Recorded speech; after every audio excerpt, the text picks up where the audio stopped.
गुरु प्यारी सत्कार योग सात संगत जी, राधा स्वामी जी।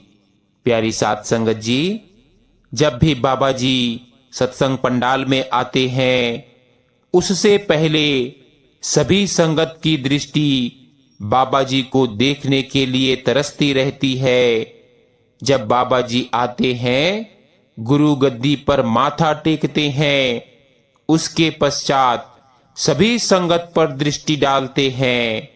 इसी को देखते हुए हमारे एक नए सत्संगी भाई हैं, जिन्होंने हमसे प्रश्न पूछा है कि सत्संग पंडाल में आने के बाद बाबा जी संगत पर दृष्टि क्यों डालते हैं। गुरु प्यारी सत्कार योग सात संगत जी, बहुत सुंदर और भावपूर्ण प्रश्न है जो कि हमारे एक सत्संगी भाई रमेश ने पूछा है। यह विषय प्रेम, करुणा और आत्मिक संबंध से भरा हुआ है। मैं आप सभी से कहना चाहूंगा कि गुरु की दृष्टि मात्र नेत्रों से नहीं होती, वह आत्मा से आत्मा की ओर होती है। दृष्टि में न केवल अपार प्रेम छिपा होता है, बल्कि निःशब्द संवाद और आत्मिक ऊर्जा का प्रवाह भी छुपा होता है। जब बाबा जी संगत पर दृष्टि डालते हैं, वह केवल देखने के लिए नहीं होता, देखने से जगाने के लिए होता है। जैसे सूर्य की किरणें अंधकार को हटाती है, वैसे ही सद्गुरु की दृष्टि जीव की भीतरी नींद को हिलाती है। बाबा जी की दृष्टि कर्मों की गठरी को हल्का करती है। किसी को देखकर वो कह भी सकते हैं, इसका बोझ बहुत भारी है, इसे प्रेम चाहिए, सिमरन चाहिए। उनकी दृष्टि उस आत्मा का इतिहास पढ़ लेती है, पिछले जन्मों का, वर्तमान जीवन का और भविष्य का रुख भी। गुरु की नजर से कुछ भी छुपा नहीं। संगत को देखकर बाबा जी मौन आशीर्वाद देते हैं। बहुत बार बिना बोले ही एक मुस्कान या नजरों का रुक जाना जीवन बदल देता है। कई बार बीमार, दुखी या भ्रमित आत्मा को बाबा जी की सिर्फ एक नजर में बल मिल जाता है। जो नहीं कह सकते शब्द, वो गुरु की दृष्टि कह देती है। बाबा जी पंडाल में आते ही सबसे पहले संगत की आंतरिक दशा देखते हैं कि किसके भीतर भक्ति है और कौन सिर्फ रस्म निभा रहा है, कौन सच में गुरमुख बनना चाहता है। ये सब बाबा जी की दृष्टि पकड़ लेती है। इसीलिए कई बार बाबा जी किसी एक पर बार बार नजर डालते हैं। वह आत्मा कुछ कहना चाह रही होती है, कोई पुकार भीतर से निकल रही होती है। सत्संग पंडाल पर आने से ही एक सूक्ष्म प्रक्रिया चलती है, शुद्धि की, मन की शुद्धि की। लेकिन जब गुरु की दृष्टि मिलती है, यह प्रक्रिया तेज हो जाती है। अंदर बैठे विकार, शंका, आलस्य सब धीरे धीरे जलने लगते हैं। गुरु और शिष्य का संबंध कोई आम संबंध नहीं है। जब बाबा जी संगत पर दृष्टि डालते हैं, वह एक एक को पहचानते हैं। भले ही संगत चाहे लाखों हों, उनकी नजरों में भेद नहीं, पर संदेश अलग अलग हो सकता है। किसी को चेतावनी का, किसी को प्रेम का, तो किसी को प्रेरणा का। गुरु को अपने हर प्रेमी की नब्ज मालूम है। जब बाबा जी सत्संग पंडाल पर आते हैं, तो उनके साथ एक आध्यात्मिक प्रकाश प्रवाहित होती है। गुरु की दृष्टि से वह शक्ति संगत में प्रवाहित होती है। जिनका हृदय तैयार होता है, वो उस दृष्टि में ऊर्जा का अनुभव करते हैं। कई बार संगत ने अनुभव किया है कि बाबा जी ने उन्हें देखा और उसी दिन एक संकट टल गया। कोई बीमार था, इलाज से फर्क नहीं पड़ा, लेकिन जब बाबा जी ने उसे देखा तो कुछ पल में राहत मिल गई। यह दृष्टि केवल भौतिक दृष्टि नहीं, यह पारदर्शी कृपा की वर्षा है। जब गुरु संगत की ओर देखते हैं तो उस क्षण एक संकेत मिलता है, अब जागो, अब ध्यान करो, अब सच्चे प्रेम में आ जाओ। सत्संग में उनकी दृष्टि सिमरन की प्रेरणा भी देती है। बहुत से प्रेमी कहते हैं कि बाबा जी की नजर पड़ते ही मन शांत हो गया, अंदर सिमरन शुरू हो गया। दृष्टि भी अपने आप में एक मौन दीक्षा है। यह दीक्षा बिना शब्दों के होती है, लेकिन प्रभाव शब्दों से परे होता है। जिनको दृष्टि मिल जाए वे जान लेते हैं, अब गुरु हमारे भीतर बैठ गया है। जो लब ना कह सके वो नजर कह देते हैं। गुरु ने देखा और मैं सदा के लिए बदल गया।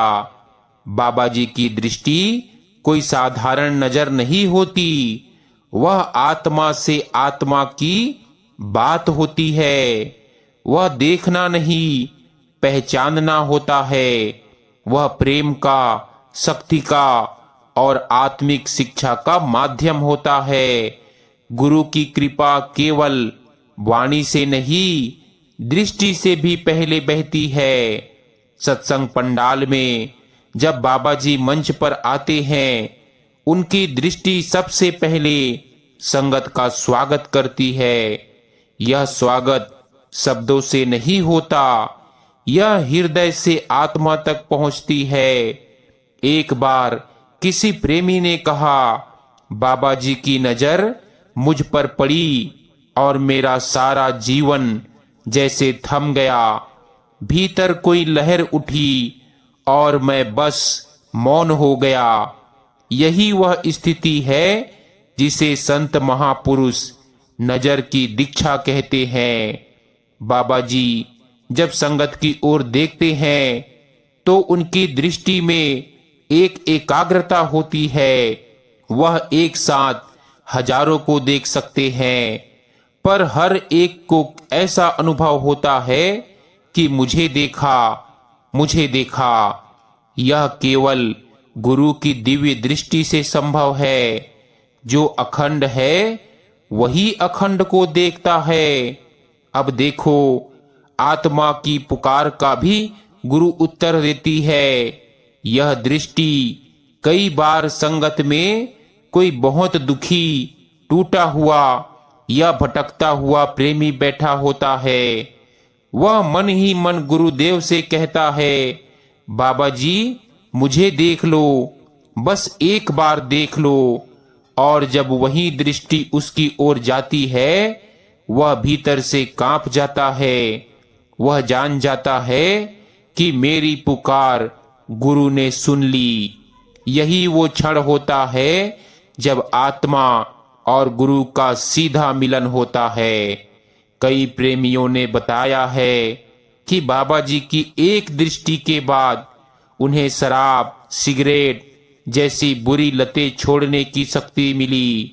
उनका क्रोध, चिंता और निराशा का स्वभाव धीरे धीरे बदलने लगा। ध्यान में गहराई आने लगी और सिमरन का अभ्यास सहज बन गया।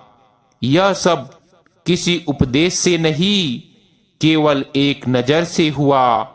गुरु की दृष्टि मन को मोम बना देती है। कई बार बाबा जी मंच पर आते हैं और कुछ बोलने से पहले संगत पर दृष्टि डालते हैं।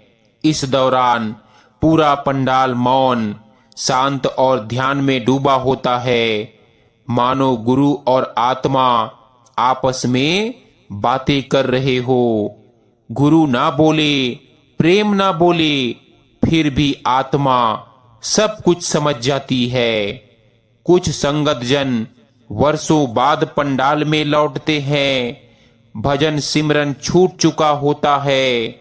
जब बाबा जी ऐसे किसी प्रेमी को देखते हैं, कभी सिर्फ मुस्कुराते हैं, कभी तीव्र नजर से देखते हैं, इसका अर्थ होता है, मैं जानता हूं तू कहां था, अब लौट आया है तो संभल जा।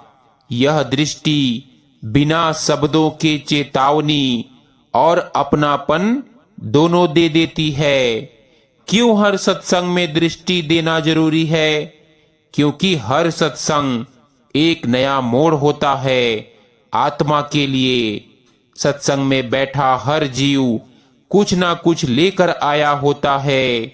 कोई प्रश्न, कोई पीड़ा, कोई इच्छा, कोई श्रद्धा। गुरु की दृष्टि इन सभी भावों को देखकर उन्हें मार्ग देती है। जब बाबा जी किसी युवा को देखते हैं, कोई सेवक को देख प्रेम से मुस्कुराते हैं, वह प्रेमी जीवन भर उस पल को नहीं भूलता। वह सेवा, सुमिरन और त्याग के मार्ग पर दृढ़ हो जाता है। वो कहता है, गुरु ने देखा, अब मैं पीछे नहीं हटूंगा। जिन आत्माओं को गुरु की दृष्टि मिलती है, उनका आत्मबल बढ़ जाता है। काल उन आत्माओं के पास भटक नहीं सकती। यह दृष्टि एक सुरक्षा कवच की तरह कार्य करती है। गुरु की नजर जहां है, वहां काल का प्रवेश नहीं। जब गुरु किसी को देख लेते हैं, वह केवल देखना नहीं होता, वह मानो यह संकेत होता है, अब तू मेरा है, अब तेरे जीवन की जिम्मेदारी मेरी है। यह दृष्टि एक अनुबंध है, एक वादा है गुरु का। गुरु कभी छोड़ता नहीं, और प्रेमी अगर सच्चा हो तो वह भी कभी मुड़ता नहीं। गुरु की दृष्टि ने जो कह दिया, वह 1000 प्रवचनों से गहरा था। उसने जो मुझे बिना बोले दे दिया, वह जन्मों की खोज का फल था। पंडाल में बाबा जी ने जो देखा, उसमें मैं था, मेरा अतीत था, मेरा भावी जीवन भी था। और जब उन्होंने देखा, मैंने जाना मैं अकेला नहीं हूं।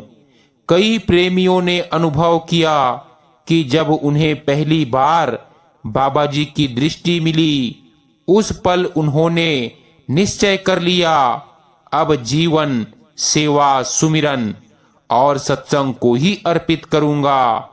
उस एक नजर में जो दृढ़ संकल्प मिलता है, वह जीवन की सारी चंचलता को शांत कर देता है। दृष्टि नहीं थी, जैसे जीवन धुंध था। दृष्टि मिली, जैसे सुबह का सूरज उग आया। एक सत्संगी महिला का अनुभव है। एक वृद्धा दिन प्रतिदिन सत्संग में आती थी, लेकिन अंदर बहुत दुखी थी। बेटा उन्हें छोड़ गया था, बहू ने अपमान किया था। एक दिन सत्संग में बाबा जी ने जब उन्हें देखा, वे फूट फूट कर रो पड़ी। बाद में उन्होंने कहा, ऐसा लगा जैसे कोई माँ बाप मुझे गले लगा रहे हो। बाबा जी ने बिना कुछ कहे मेरी सारी पीड़ा खींच ली। एक युवक नशे में डूबा हुआ जीवन जी रहा था। मित्र के साथ पंडाल गया, लेकिन मन में निष्ठा नहीं थी। सत्संग के बाद जब बाबा जी ने संगत पर दृष्टि डाली, उस युवक को लगा जैसे समय रुक गया हो। उस दिन के बाद उसने सब कुछ छोड़ दिया, शराब, गुटखा, बुरे संग, और आज वह सेवा में लंगर विभाग में तन मन से लगा हुआ है। एक दृष्टि और मन के सारे विकार जल गए। कई बार ऐसे भी अनुभव होते हैं कि प्रेमी कोई भारी भूल कर बैठा होता है। वह भीतर पश्चाताप से जला जा रहा होता है। वह बाबा जी को देख नहीं पाता, आंखें झुकी रहती है, परंतु बाबा जी उसकी ओर देखकर मुस्कुराते हैं और वो प्रेमी रोते हुए कहता है, बाबा जी माफ कर दीजिए। बाबा जी ने माफ कर दिया। एक बहन जी ने कहा कि बचपन से एक प्रश्न मन में था, क्यों मेरे जीवन में इतना कष्ट है, मैंने क्या किया। बाबा जी की दृष्टि जब एक सत्संग में उन पर पड़ी तो मन में यह विचार आया, यह कष्ट केवल तुम्हारी आत्मा को तराशने के लिए है, डर मत, ये सब गुजर जाएगा। उस दिन के बाद वे हर कष्ट को स्वीकार करके सिमरन से जुड़ गई। बाबा जी की दृष्टि सिर्फ देखने भर की क्रिया नहीं है, कई बार वह संकेत देती है, यह सेवा छोड़ो, दूसरी सेवा पकड़ो, सुमिरन की गति बढ़ाओ, अपने जीवन की दिशा ठीक करो। कुछ प्रेमियों को तो सपने में भी वही दृष्टि दिखाई देती है और सुबह उठकर वही निर्देश याद रहता है। कुछ प्रेमियों को ऐसा अनुभव हुआ कि जैसे बाबा जी ने देखा और उनके मस्तक के बीच से एक प्रकाश फूटा, वह तीसरी आंख का स्पंदन था। बाद में उन्होंने स्वीकार किया कि सिमरन गहराने लगा और ध्वनि सुनाई पड़ने लगी। एक सत्संगी भाई बार बार सोचते थे, मेरे जीवन का क्या उद्देश्य है।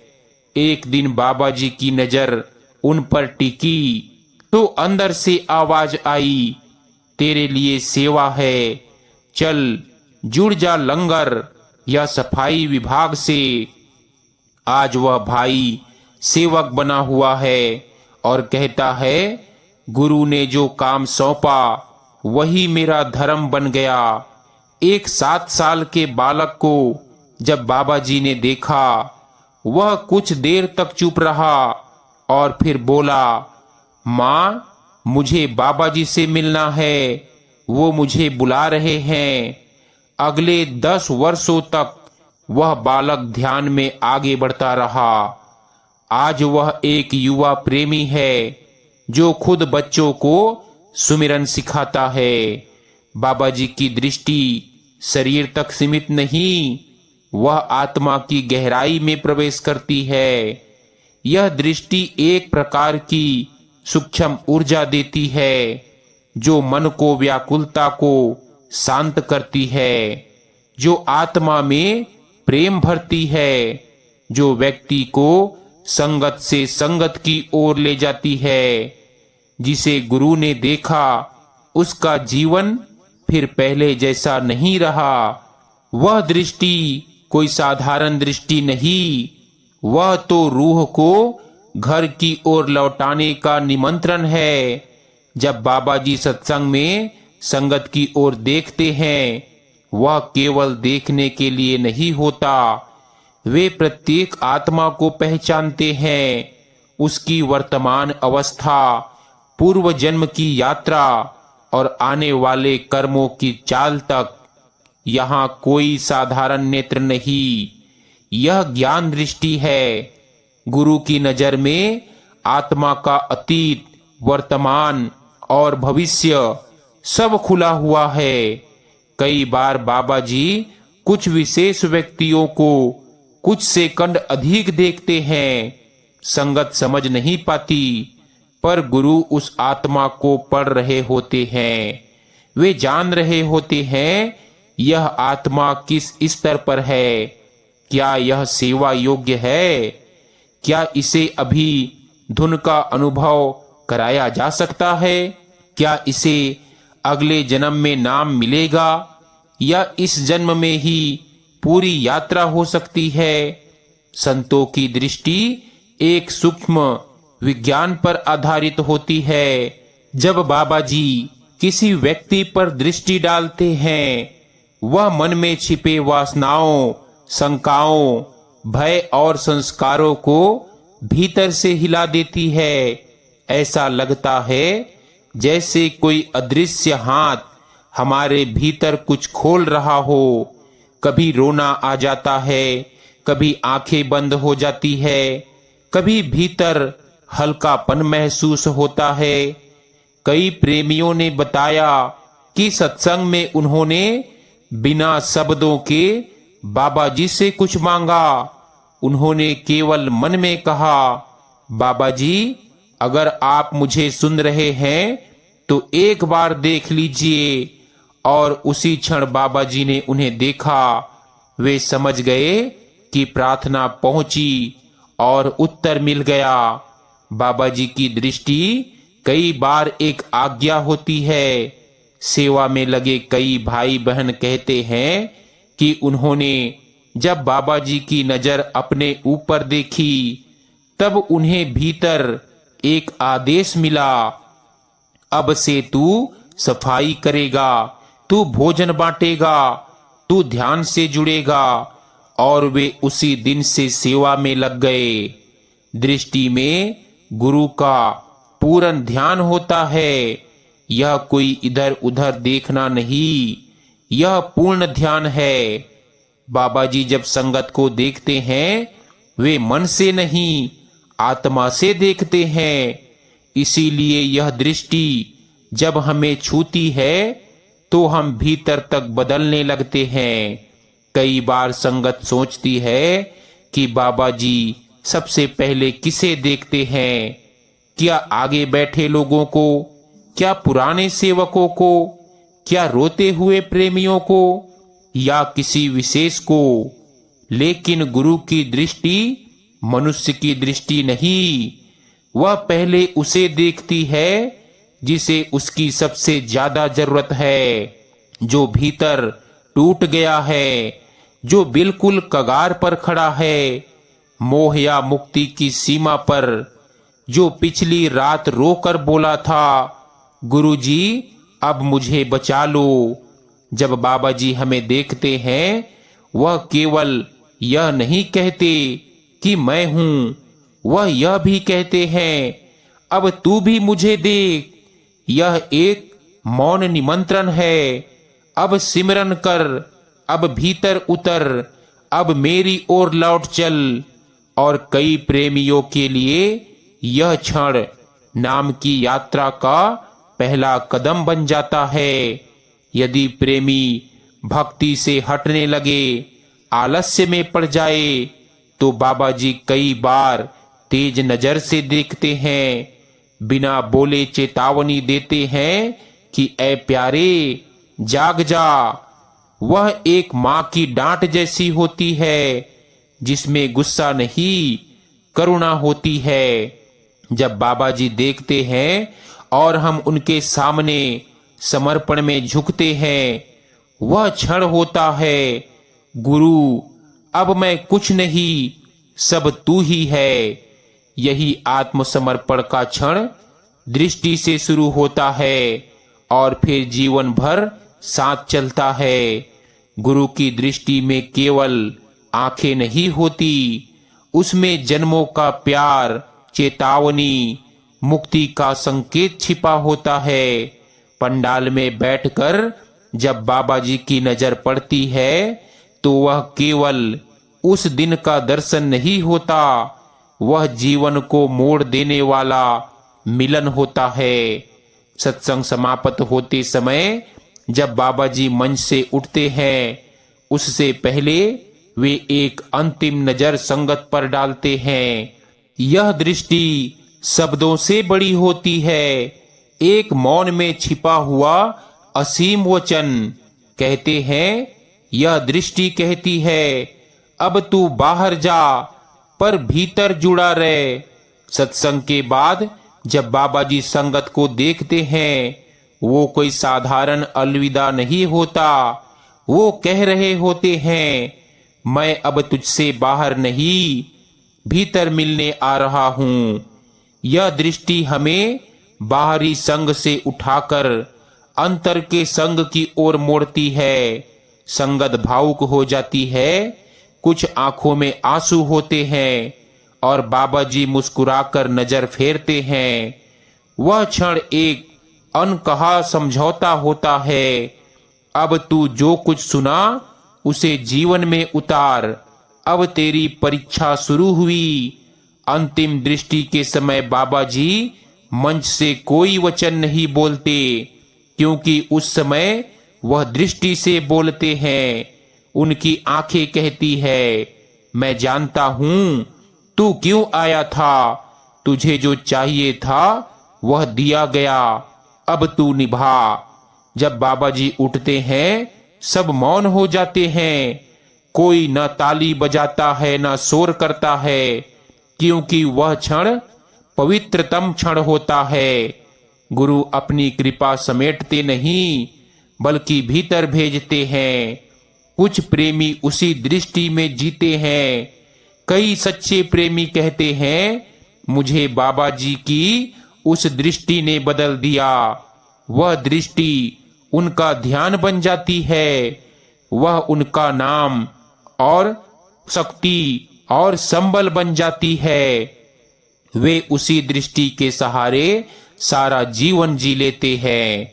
बच्चों और वृद्धों पर वह दृष्टि का विशेष प्रभाव होता है। छोटे बच्चों को देखकर बाबा जी मुस्कुराते हैं। यह मासूम रूहों के लिए स्नेह और संरक्षण का संकेत होता है। वृद्ध प्रेमियों को देखकर उनकी दृष्टि कहती है, तू ना थका है ना पीछे रह गया, मैं तुझे जानता हूं।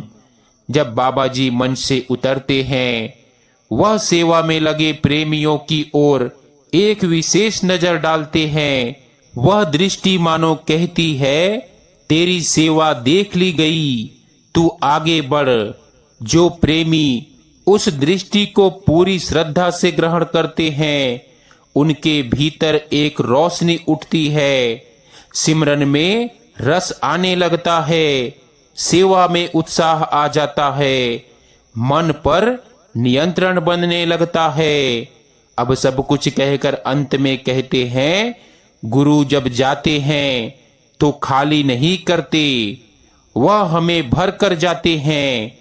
जो उस अंतिम दृष्टि को समझ लेता है, उसे फिर हर सुबह हर रात हर कठिनाइयों में वही दृष्टि दिखाई देती है। वह दृष्टि फिर कभी नहीं छूटती, वह रूह की अमानत बन जाती है। सो गुरु प्यारी सत्कार योग साध संगत जी, आज का यह वीडियो यहीं समाप्त होता है। विनती है कि वीडियो को ज्यादा से ज्यादा सत्संगी भाई बहनों के साथ शेयर भी जरूर कीजिएगा, ताकि उन्हें भी पूरा लाभ प्राप्त हो सके। राधा स्वामी जी।